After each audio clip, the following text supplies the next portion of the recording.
ತುಲಾ ರಾಶಿ ವೀಕ್ಷಕರಿಗೆಲ್ಲ ಸ್ವಾಗತ. ಈ ತುಲಾ ರಾಶಿಯವರಿಗೆ ಶನಿ ಮೀನ ರಾಶಿಯಲ್ಲಿ ಅಂದರೆ ನಿಮ್ಮ ಜನ್ಮ ರಾಶಿಯಿಂದ 1, 2, 3, 4, 5, 6 ಆರನೆಯ ಮನೆಯಲ್ಲಿ ಸಂಚಾರವನ್ನ ಮಾಡ್ತಾ ಇದ್ದಾರೆ. ಶನಿ ಈ ಮೀನ ರಾಶಿಯನ್ನು ಬಿಟ್ಟು ಮೇಷ ರಾಶಿಗೆ ಯಾವಾಗ ಪ್ರವೇಶವನ್ನು ಮಾಡ್ತಾರೆ? ಶನಿಯ ಮೇಷರಾಶಿಯ ಪ್ರವೇಶದಿಂದ ತುಲಾ ರಾಶಿಯಲ್ಲಿ ಹುಟ್ಟಿರ್ತಕ್ಕಂಥವ್ರಿಗೆ ಆಗ್ತಕ್ಕಂತಹ ಬದಲಾವಣೆಗಳು ಏನು ಅಂತಕ್ಕಂಥದ್ದನ್ನ ಈ ವಿಡಿಯೋದಲ್ಲಿ ತಿಳಿಸ್ತಾ ಹೋಗ್ತಾನೆ. ಮೊದಲನೇದಾಗಿ ನೋಡಿ, ಮನುಷ್ಯ ಯಾವುದೇ ಕಷ್ಟ ಬರಲಿ ಅದಕ್ಕೆ ಶನಿನೇ ಹೊಣೆ ಅಂತಕ್ಕಂಥದ್ದನ್ನ ಹೇಳ್ತಾ ಇರ್ತಾರೆ ಸಾಕಷ್ಟು ಜನ. ಅರ್ಧಾಷ್ಟಮ ಶನಿ, ನನಗೆ ಪಂಚಮ ಶನಿ, ಈ ಥರ ನಮಗೆ 7.5 ಶನಿ ನಡೀತಾ ಇದೆ, ಈ ಥರ ಶನಿನೇ ಹೊಣೆ ಅಂತ ಹೇಳ್ಬಿಟ್ಟು ತುಂಬ ಜನ ಶನಿಯನ್ನು ದೂಷಿಸ್ತಾ ಇರ್ತಾರೆ. ಶನಿ ಕರ್ಮಕಾರಕ. ಕಾಲಪುರುಷ ಚಕ್ರದಿಂದ ಮೊದಲನೇ ರಾಶಿ, ನಮ್ಮ ಒಂದು ಜಾತಕ ರೀತಿಯ ಮೊದಲನೇ ರಾಶಿ ಯಾವುದು? ಮೇಷರಾಶಿ ಆಗುತ್ತೆ. ಮೇಷರಾಶಿಯಿಂದ ದಶಮ ಸ್ಥಾನ 1, 2, 3, 4, 5, 6, 7, 8, 9, 10 ಕರ್ಮಕಾರಕ. ವೃತ್ತಿಯನ್ನು ರೆಪ್ರೆಸೆಂಟ್ ಮಾಡ್ತಕ್ಕಂಥದ್ದು ಕರ್ಮಕಾರಕ. ಹಾಗೇನೆ ಡಿಸಿಪ್ಲಿನ್ ಕಲಿಸ್ತಕ್ಕಂಥದ್ದು, ಹಾಗೇನೆ ಅಹಂಕಾರಕ್ಕೆ ತಕ್ಕಂತೆ ಪಾಠವನ್ನು ಕಲಿಸ್ತಕ್ಕಂತಹ ಗ್ರಹ ಶನಿ. ವೀಕ್ಷಕರೇ, ನಾನಿಲ್ಲಿ ಒಂದು ಮಾತನ್ನು ನಿಮಗೆ ಹೇಳಲೇಬೇಕು. ಶನಿ ಕೊಟ್ಟಷ್ಟು ಯಾವ ಗ್ರಹನೂ ಕೊಡಲ್ಲ. ಅಷ್ಟು ತುಂಬ ಉತ್ತಮವಾಗಿರ್ತಕ್ಕಂತಹ ಗ್ರಹ ಶನಿ. ಶನಿನ ಬೇಕಾದರೆ ಈಸಿಯಾಗಿ ಒಲಿಸ್ಕೋಬಹುದು. ಶನಿ ನಮ್ಮ ಜಾತಕ ರೀತಿಯ ಚೆನ್ನಾಗಿಲ್ಲ ಅಂದರೆ ಶನಿನ ಬೇಕಾದರೆ ನಾವು ಈಸಿಯಾಗಿ ಆತನನ್ನ ಒಲಿಸ್ಕೋಬಹುದು. ಆದರೆ ಗುರುಗ್ರಹವನ್ನ ಒಲಿಸ್ಕೊಳೋದಕ್ಕಾಗಲ್ಲ. ತುಂಬ ಜನ ತಪ್ಪು ತಿಳ್ಕೊಂಡಿರೋದು ಇಲ್ಲೇ. ಶನಿ ತುಂಬ ಕಷ್ಟ ಕೊಡ್ತಾರೆ, ಗುರು ತುಂಬ ಒಳ್ಳೆಯದನ್ನ ಮಾಡ್ತಾರೆ ಅಂತಕ್ಕಂತಹ ವಿಚಾರ ತುಂಬ ಜನರ ತಲೆಯಲ್ಲಿ ಇರ್ತಕ್ಕಂಥದ್ದು. ಆದರೆ ಶನಿಯನ್ನು ಬೇಗ ಒಲಿಸ್ಕೋಬಹುದು, ಆದರೆ ಗುರುವನ್ನು ಒಲಿಸ್ಕೊಳೋದಕ್ಕೆ ಆಗಲ್ಲ. ಒಬ್ಬ ಸ್ಟ್ರಿಕ್ಟ್ ಆಗಿರ್ತಕ್ಕಂತಹ ಟೀಚರು ತನ್ನ ಒಂದು ಶಾಲೆಯಲ್ಲಿ ಏನು ಎಕ್ಸ್ಪೆಕ್ಟ್ ಮಾಡ್ತಾರೆ ಅಂತ ನಿಮಗೆ ಅರ್ಥ ಆಗುತ್ತೆ. ವಿದ್ಯಾರ್ಥಿಗಳು ಚೆನ್ನಾಗಿ ಓದಬೇಕು. ವಿದ್ಯಾರ್ಥಿಗಳು ಓದಲಿಲ್ಲ ಅಂದರೆ ಅವ್ರ ಕಡೆ ಮುಖಾನೂ ಮಾಡಿ ನೋಡಲ್ಲ. ಅಂದರೆ ಗುರುವನ್ನು ಹೋಲಿಸ್ಕೊಳ್ಳೋದು ತುಂಬ ಕಷ್ಟ, ಶನಿಯನ್ನು ಹೋಲಿಸ್ಕೊಳ್ಳೋದು ತುಂಬ ಸುಲಭ. ಇದು ನೋಡಿ, ಮೊದಲನೇದಾಗಿ ರಾಶಿ. ತುಂಬ ಜನ ಇಲ್ಲಿ ಮೊದಲನೇದಾಗಿ ತುಲಾ ರಾಶಿ, ನಾವು ಜನ್ಮರಾಶಿ ರಾಶಿ. ನಂದು ಈ ನಕ್ಷತ್ರ ಚಿತ್ತ ನಕ್ಷತ್ರ 3-4ನೇ ಪಾದ, ಸ್ವಾತಿ ನಕ್ಷತ್ರ 4 ಪಾದಗಳು, ವಿಶಾಖ ನಕ್ಷತ್ರ 1, 2, 3 ಪಾದಗಳು. ಇದು ತುಲಾ ರಾಶಿಯಲ್ಲಿ ಬರ್ತಕ್ಕಂತಹ ನಕ್ಷತ್ರಗಳು. ಎಲ್ಲರೂ ಕೂಡ ಬರೀ ರಾಶಿ ಫಲಿತಾಂಶ ಅಂತಾನೆ ತುಂಬ ಜನ ಅದನ್ನೇ ತಿಳ್ಕೊಳ್ತಾ ಇರ್ತಕ್ಕಂಥದ್ದು. ನೋಡಿ, ತುಲಾ ರಾಶಿಯಲ್ಲಿ ಹುಟ್ಟಿದಿರಾ, ಓಕೆ. ಯಾವ ಲಗ್ನ ತುಂಬ ಇಂಪಾರ್ಟೆಂಟ್?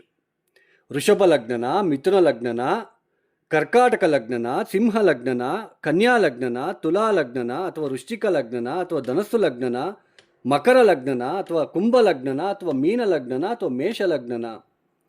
ಯಾವ ಲಗ್ನದಲ್ಲಿ ಹುಟ್ಟಿದೀವಿ ಅದು ತುಂಬ ಇಂಪಾರ್ಟೆಂಟ್. ಒಂದೊಂದು ಲಗ್ನಕ್ಕೆ ನೋಡಿ, ವೃಷಭ ಲಗ್ನಕ್ಕೆ ಸೂರ್ಯ, ಚತುರ್ಥಾಧಿಪತಿ ಸೂರ್ಯ, ಪಂಚಮಾಧಿಪತಿ ಬುಧ, ದಶಮಾಧಿಪತಿ ಮತ್ತು ನವಮಾಧಿಪತಿ ಶನಿ. ಈ 3 ಗ್ರಹಗಳು ಶುಭ ರಾಜಯೋಗವನ್ನು ಕೊಡ್ತಕ್ಕಂತಹ ಗ್ರಹಗಳು. ಅಂದರೆ ಒಳ್ಳೆಯ ಫಲಿತಾಂಶ. ರಾಜಯೋಗ ಅಂದರೆ ಒಳ್ಳೆಯ ಫಲಿತಾಂಶ ಆ ಗ್ರಹಗಳ ದಶಾಭುಕ್ತಿ ಬಂದಾಗ. ಈಗ ಅದೇ ಮಿಥುನ ಲಗ್ನ ತಗೊಳ್ಳಿ. ಮಿಥುನ ಲಗ್ನಕ್ಕೆ ಲಗ್ನಾಧಿಪತಿ ಬುಧ, ಹಾಗೆಯೇ ಪಂಚಮಾಧಿಪತಿ ಶುಕ್ರ, ಯೋಗ ಫಲಿತಾಂಶವನ್ನು ಕೊಡ್ತಕ್ಕಂತಹ ಗ್ರಹ, ಒಳ್ಳೆಯ ಫಲಿತಾಂಶವನ್ನು ಕೊಡ್ತಕ್ಕಂತಹ ಗ್ರಹ. ಅದೇ ಕರ್ಕಾಟಕ ಲಗ್ನಕ್ಕೆ ಪಂಚಮಾಧಿಪತಿ ಕುಜ, ದಶಮಾಧಿಪತಿನೂ ಕುಜ ಆಗ್ತಾರೆ. ಕುಜ ಪ್ರಬಲ ರಾಜಯೋಗ. ಕರ್ಕಾಟಕ ಲಗ್ನದಲ್ಲಿ ಹುಟ್ಟಿದ್ರೆ ಕುಜ ದಶ ತುಂಬ ಒಳ್ಳೇದು ಮಾಡಬೇಕು. ಹಾಗೆ ನವಮಾಧಿಪತಿ ಗುರು ತುಂಬ ಉತ್ತಮವಾದ ಫಲಿತಾಂಶ ಕೊಡ್ತಕ್ಕಂತಹ ಗ್ರಹ. ಅಂದರೆ ಈ ಥರ ಒಂದೊಂದು ಲಗ್ನಕ್ಕೆ 2-3 ಗ್ರಹಗಳು ಮಾತ್ರ ಶುಭ ಫಲಿತಾಂಶಗಳನ್ನು ಕೊಡ್ತಾ ಇರ್ತಾರೆ. ಆ ಗ್ರಹಗಳ ದಶಾಭುಕ್ತಿ ನೋಡಿ. ಲಗ್ನ ಅಂದರೆ ಏನು?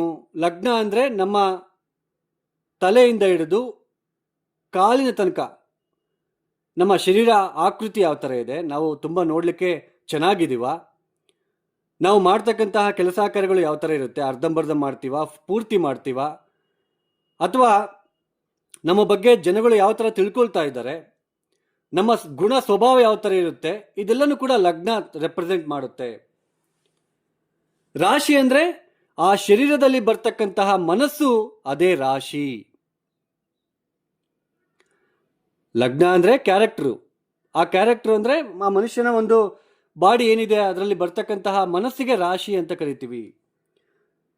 ನೋಡಿ, ಈಗ ಫಾರ್ ಎಕ್ಸಾಂಪಲ್ ಸ್ವಾತಿ ನಕ್ಷತ್ರದಲ್ಲಿ ಒಬ್ಬರು ಹುಟ್ಟಿದ್ದಾರೆ, ತುಲಾ ರಾಶಿ ಸ್ವಾತಿ ನಕ್ಷತ್ರ. ಅಂದರೆ ಸ್ವಾತಿ ನಕ್ಷತ್ರಕ್ಕೆ ಅಧಿಪತಿ ಯಾರು? ರಾಹು ಆಗ್ತಾರೆ.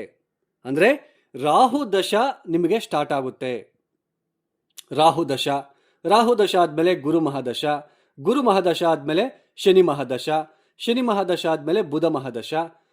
ಅಂದರೆ ಗುರು ಮಹಾದಶ 16 ವರ್ಷ ಇರುತ್ತೆ, ಶನಿ ಮಹಾದಶ 19 ವರ್ಷ ಇರುತ್ತೆ, ಹಾಗೆಯೇ ನಿಮಗೆ ಬುಧ ಮಹಾದಶ 17 ವರ್ಷ ಇರುತ್ತೆ. ಈ ಥರ ಒಂದೊಂದು ದಶಾಭುಕ್ತಿ ಬಂದಾಗ ನಾವು ಯಾವ ಲಗ್ನದಲ್ಲಿ ಹುಟ್ಟಿದೀವೋ ಆ ಲಗ್ನಕ್ಕೆ ತಕ್ಕಂತೆ ಅವರು ಶುಭ ಗ್ರಹಗಳಾಗಿದ್ದರೆ ಶುಭ ಫಲಿತಾಂಶಗಳನ್ನು ಕೊಡ್ತಾರೆ. ಇಲ್ಲ ನಮಗೆ ತೊಂದರೆ ಮಾಡೋದು, ನಮ್ಮ ಮನಸ್ಸು ಕೆಟ್ಟು ಹೋಗ್ತಕ್ಕಂಥದ್ದು. ಅದಕ್ಕೆ ಕೆಲವರೆಲ್ಲ ಹೇಳ್ತಾ ಇರ್ತಾರೆ ನೋಡಿ, ಇಲ್ಲ ತುಂಬ ಚೆನ್ನಾಗಿದ್ದರಿ, ಇದ್ದಕ್ಕಿದ್ದಂತೆ ಆರೋಗ್ಯ ಎಲ್ಲ ಕೆಟ್ಟೋಗ್ಬಿಟ್ಟಿದೆ, ಮನುಷ್ಯ ನೋಡೋಕ್ಕಾಗ್ತಿಲ್ಲ, ಅವನ ಮನಸ್ಸು ಸರಿ ಇಲ್ಲ. ಯಾಕೆ ಅಂದರೆ ದಶಾಭುಕ್ತಿ.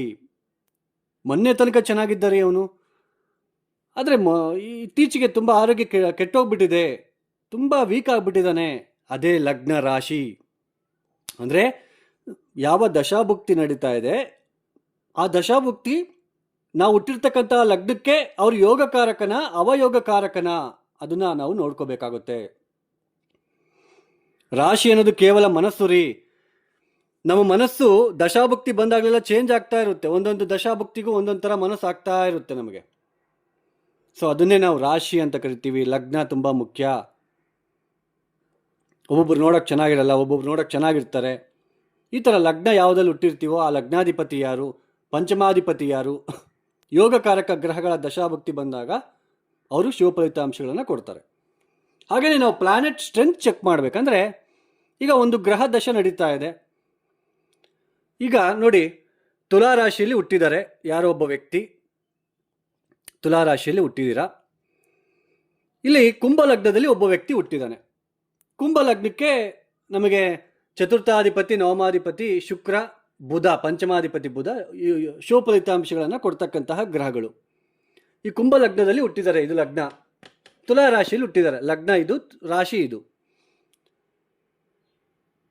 ಇಲ್ಲಿ ಪಂಚಮ ಸ್ಥಾನದಲ್ಲಿ ಏನಾದರೂ ಶುಕ್ರ ಕುತ್ಕೊಂಡಾಗ, ಶುಕ್ರ ಇಲ್ಲಿ ಕೂತಿದ್ದಾರೆ, ಶುಕ್ರ ಇಲ್ಲಿ ಪಂಚಮ ಸ್ಥಾನದಲ್ಲಿ ಇದ್ದಾರೆ. ಶುಕ್ರ ಮಹಾದಶ ಬಂತು. ಮೇಲ್ನೋಟಕ್ಕೆ ಕುಂಭಲಗ್ನದಲ್ಲಿ ಹುಟ್ಟಿರ್ತಕ್ಕಂಥವ್ರಿಗೆ ಶುಕ್ರ ಪಂಚಮ ಸ್ಥಾನದಲ್ಲಿದ್ದಾರೆ, ತುಂಬ ಚೆನ್ನಾಗಿರುತ್ತೆ ಅಂತ ಹೇಳ್ತಾರೆ. ಬಟ್ ಪ್ಲಾನೆಟ್ ಸ್ಟ್ರೆಂತ್ ಹೆಂಗೆ ಚೆಕ್ ಮಾಡ್ತೀವಿ? ಆ 20 ವರ್ಷನ ಇವ್ರಿಗೆ ತುಂಬ ಚೆನ್ನಾಗಿರುತ್ತಾ, ಹೇಗಿರುತ್ತೆ? ಪಂಚಮ ಸ್ಥಾನ ಅಂದರೆ ತುಂಬ ಡಿಸೈನಿಂಗು, ಕ್ರಿಯೇಟಿವಿಟಿ, ನಮ್ಮ ಒಂದು ಕೆಲಸ ಕಾರ್ಯಗಳಿಗೆ ಮೆಚ್ಚುಗೆ ಪಡ್ತಕ್ಕಂಥದ್ದು, ಒಳ್ಳೆ ಹೆಸರುವಾಸಿ ಆಗ್ತಕ್ಕಂಥದ್ದು, ಇದೆಲ್ಲನೂ ಬಿಸ್ನೆಸ್ ವಿಚಾರದಲ್ಲಿ ಶುಕ್ರ, ಅದು ಫಿಲ್ಮ್ ಇಂಡಸ್ಟ್ರಿ ಆಗಿರ್ಬೋದು, ಬಟ್ಟೆ ವ್ಯಾಪಾರ ಆಗಿರ್ಬೋದು, ಗಾರ್ಮೆಂಟ್ಸ್ ಆಗಿರ್ಬೋದು, ಈ ಥರ ಯಾವುದೇ ತಗೊಳ್ಳಿ, ಶುಕ್ರ ತುಂಬ ಇಂಪಾರ್ಟೆಂಟು. ಶುಕ್ರ ಇಲ್ಲಿ ಅಷ್ಟಕವರ್ಗ ಬಿಂದುಗಳು ಎಷ್ಟು ಕೊಟ್ಟಿದ್ದಾರೆ ಅಂತ ನೋಡ್ಕೋಬೇಕು. 4, 5 ಏನಾದರೂ ಬಿಂದುಗಳು ಕೊಟ್ಟಿದ್ರೆ ಶುಕ್ರ ಬಲಿಷ್ಠನಾಗಿದ್ದಾನೆ. ಶುಕ್ರ 20 ವರ್ಷನೂ ಕೂಡ ತುಂಬ ನಮಗೆ ಒಳ್ಳೆ ಮೆಂಟಾಲಿಟಿ ಕೊಡ್ತಾನೆ, ಒಳ್ಳೆ ಬುದ್ಧಿವಂತಿಕೆ ಕೊಡ್ತಾನೆ. ಅದೇ ರೀತಿ ನಾವು ಕರೆಕ್ಟಾಗಿ ಒಳ್ಳೆ ದಾರಿಯಲ್ಲಿ ಹೋಗಿ ಸಂಪಾದನೆ ಮಾಡ್ತೀವಿ, ತುಂಬ ಹಣ ಬರುತ್ತೆ. ಯಾಕೆಂದರೆ ಲಾಭಸ್ಥಾನ ನೋಡ್ತಾ ಇರ್ತಾರೆ. ಅಂದರೆ ಪ್ಲಾನೆಟ್ ಸ್ಟ್ರೆಂತ್ ತುಂಬ ಇಂಪಾರ್ಟೆಂಟ್. ಅದೇ 0, 1, 2 ಏನಾದರೂ ಕೊಟ್ಟಿದ್ರೆ, 0, 1, 2 ಪ್ಲಾನೆಟ್ ತುಂಬ ಬಲಹೀನ ಸ್ಥಿತಿಯಲ್ಲಿದೆ ಅಂತ ಅರ್ಥ. ಅದೇ ಪ್ಲಾನೆಟ್ ಕೊಡಬೇಕಾದ್ರೋ ಫಲಿತಾಂಶಗಳಲ್ಲಿ ತುಂಬ ಕಡಿಮೆ ಕೊಡುತ್ತೆ ಅಂತಂದು ಅರ್ಥ. ಹಾಗೆಯೇ ತುಲಾ ರಾಶಿಯಲ್ಲಿ ಹುಟ್ಟಿರ್ತಕ್ಕಂಥವ್ರಿಗೆ ಶನಿ 6ನೇ ಮನೆಯಲ್ಲಿದ್ದಾರೆ. 6ನೇ ಮನೆಯಲ್ಲಿ ಶನಿ ಬಂದಾಗ ಚತುರ್ಥಾಧಿಪತಿ, ಯಾವ ಮನೆ ಅಧಿಪತಿ ನೋಡ್ಕೋಬೇಕು? 1, 2, 3, 4 4ನೇ ಮನೆ ಅಧಿಪತಿ ಮತ್ತು 5ನೇ ಮನೆ ಅಧಿಪತಿ 6ನೇ ಮನೆಯಲ್ಲಿ ಬಂದಾಗ ಅವರು ಪ್ಲಾನೆಟ್ ಸ್ಟ್ರೆಂತ್ ನೋಡ್ಕೊಳ್ಳಿ. ಅಷ್ಟಕವರ್ಗ ಬಿಂದುಗಳು 0, 1, 2 ಕೊಟ್ಟಿದ್ರೆ ಅವ್ರಿಗೊಂಥರ ಇರುತ್ತೆ. 4, 5, 6 ಬಿಂದುಗಳು ಕೊಟ್ಟಿದ್ರೆ ಆ ಪ್ಲಾನೆಟ್ ತುಂಬ ಬಲಿಷ್ಠ ಆಗಿದೆ ಅಂತ ಅರ್ಥ. ಒಟ್ಟಾರೆಯಾಗಿ ಚತುರ್ಥಾಧಿಪತಿ, ಪಂಚಮಾಧಿಪತಿ 6ನೇ ಮನೆಯಲ್ಲಿ ಇರ್ತಕ್ಕಂಥದ್ದು ನೋಡಿ. ನೀವು ಕಂಫರ್ಟು, ಹ್ಯಾಪಿನೆಸ್ಸು, ಮನಸ್ಸಿಗೆ ಶಾಂತಿ ಏನು ಬೇಕೋ ಅದು ಚತುರ್ಥ ಸ್ಥಾನ. ಹಾಗೆ ಇನ್ವೆಸ್ಟ್ಮೆಂಟು, ಸಂತಾನ ವಿಚಾರದಲ್ಲಿ ಪಂಚಮ ಸ್ಥಾನ ರೆಪ್ರೆಸೆಂಟ್ ಮಾಡುತ್ತೆ. ಅಂದರೆ ಹ್ಯಾಪಿನೆಸ್ ಸಿಗಬೇಕು ಅಂದರೆ, ಒಂದು ಕಂಫರ್ಟ್ ಸಿಗಬೇಕು ಅಂದರೆ, ಗೃಹದಲ್ಲಿ ನೆಮ್ಮದಿಯಾಗಿರ್ಬೇಕಂದ್ರೆ ಹಣಕಾಸಿನ ವಿಚಾರ ತುಂಬ ಚೆನ್ನಾಗಿರಬೇಕು. ಹಣ ಚೆನ್ನಾಗಿ ಬರ್ತಾ ಇದ್ದರೆ ಗೃಹದಲ್ಲಿ ನಮಗೆಲ್ಲ ರೆಸ್ಪೆಕ್ಟ್ ಇರುತ್ತೆ. ಹಾಗೆ ಸಂತಾನ ವಿಚಾರದಲ್ಲಿ ಸ್ವಲ್ಪ ಟೆನ್ಷನ್ ಇರುತ್ತೆ, 6ನೇ ಮನೇಲಿ ಇರೋದ್ರಿಂದ ಒತ್ತಡ ಇರುತ್ತೆ. ಅಂದರೆ ಈಸಿಯಾಗಿ ನಮಗೆ ಹ್ಯಾಪಿನೆಸ್ ಸಿಗೋಲ್ಲ, ತುಂಬ ಕಷ್ಟಪಡಬೇಕಾಗುತ್ತೆ. ಕೆಲಸ ಕಾರ್ಯಗಳಲ್ಲಿ ತುಂಬ ಕಷ್ಟ, ಹಾರ್ಡ್ ವರ್ಕ್ ಮಾಡಬೇಕಾಗುತ್ತೆ.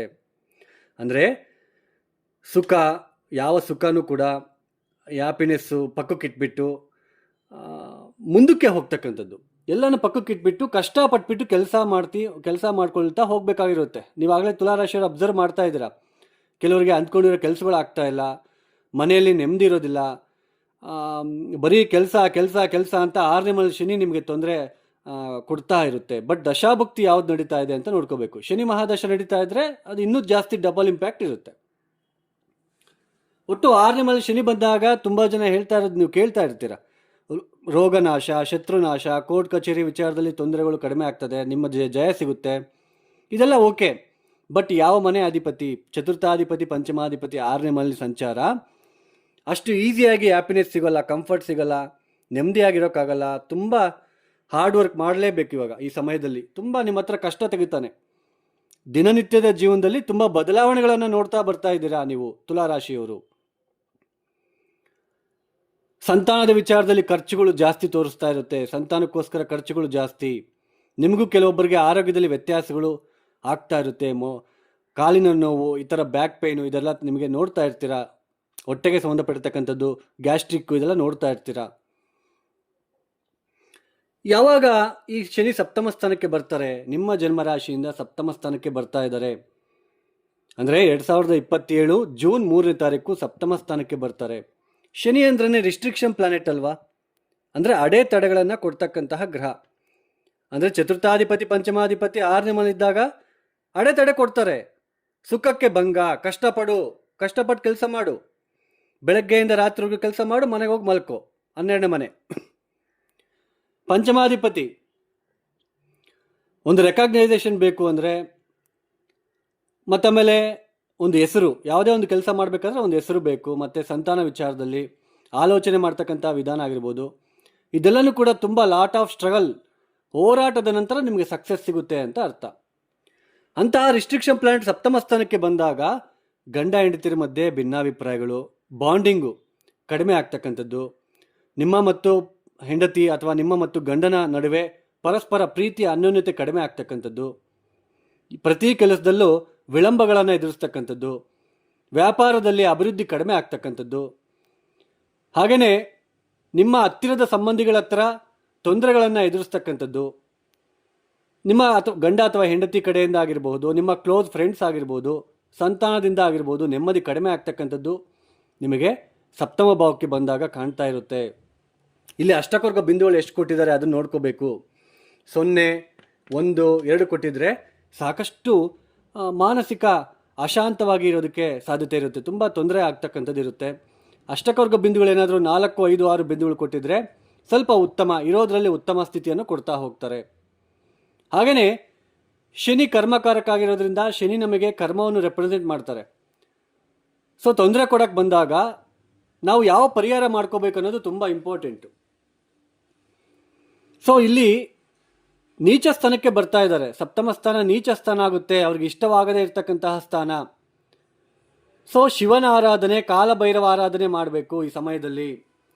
ಶನಿ ತೊಂದರೆ ಕೊಡೋಕ್ಕೆ ಬಂದಾಗ ಶನಿ ಹತ್ರನೇ ಹೋದ್ರೆ ಏನಾಗುತ್ತೆ, ನಿಮ್ಗೆ ಯಾರೋ ಒಬ್ರು ಶತ್ರುಗಳು ತೊಂದರೆ ಕೊಡ್ತಾ ಇದ್ದಾರೆ, ನೀವು ಅವ್ರ ಹತ್ರನೇ ಹೋಗ್ತೀರಾ ಅಥವಾ ಅವರ ಮಾತನ್ನು ಯಾರು ಕೇಳ್ತಾರೋ ಅವ್ರ ಹತ್ರ ಹೋಗಿ ಹೇಳಿಸ್ತೀರಾ, ಅದನ್ನು ನೀವು ಸ್ವಲ್ಪ ಯೋಚನೆ ಮಾಡಬೇಕು.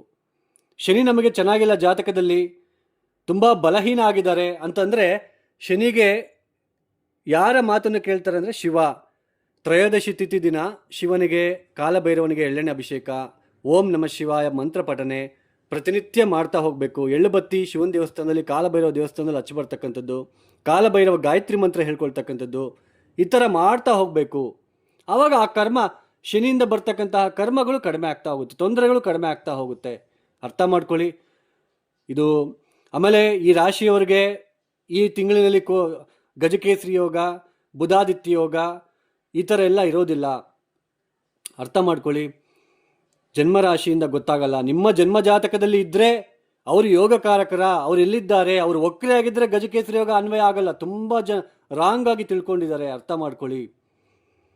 ಈ ತಿಂಗಳಲ್ಲಿ ಗಜಕೇಸರಿ ಯೋಗ, ಬುಧಾದಿತ್ಯ ಯೋಗ ಇವೆಲ್ಲ ಗೋಚಾರದಲ್ಲಿ ನಡೆಯುವುದಿಲ್ಲ. ನಿಮ್ಮ ಜಾತಕದಲ್ಲಿ ಇದ್ದರೆ ಮಾತ್ರ ಅವರ ದಶಾಭಕ್ತಿ ಬಂದಾಗ ಅವರು ಫಲಿತಾಂಶಗಳನ್ನು ಕೊಡ್ತಾರೆ. ಸ್ನೇಹಿತರೆ, ಅರ್ಥ ಮಾಡ್ಕೊಳ್ಳಿ. ಸೊ ನಿಮಗೆ ಅರ್ಥ ಆಗಿದೆ ಅಂತ ಅಂದ್ಕೊಳ್ತಾ ಇದ್ದೀನಿ. ನಿಮಗೆ ಅರ್ಥ ಮಾಡಿಸೋ ಉದ್ದೇಶ ಆಗಿತ್ತು ನನ್ನದು. ಸೊ ಯಾರಿಗಾದರೂ ಯಾರೆಲ್ಲ ವಿಡಿಯೋನ ನೋಡ್ತಾ ಇದ್ದೀರಾ, ನಿಮಗೆ ಇಷ್ಟ ಆಗಿದ್ದರೆ ಮಾತ್ರ ಲೈಕ್ ಮಾಡಿ, ಶೇರ್ ಮಾಡಿ, ಸಬ್ಸ್ಕ್ರೈಬ್ ಮಾಡ್ಕೊಳ್ಳಿ. ಯಾರಿಗಾದರೂ ಆಸ್ಟ್ರಾಲಜಿ ಕನ್ಸಲ್ಟೇಷನ್ ಬೇಕು ಅಂತಂದರೆ ಡಿಸ್ಪ್ಲೇ ಆಗ್ತಿರೋ ನಂಬರ್ಗೆ ನೇರವಾಗಿ ಕರೆಯನ್ನು ಮಾಡಿ.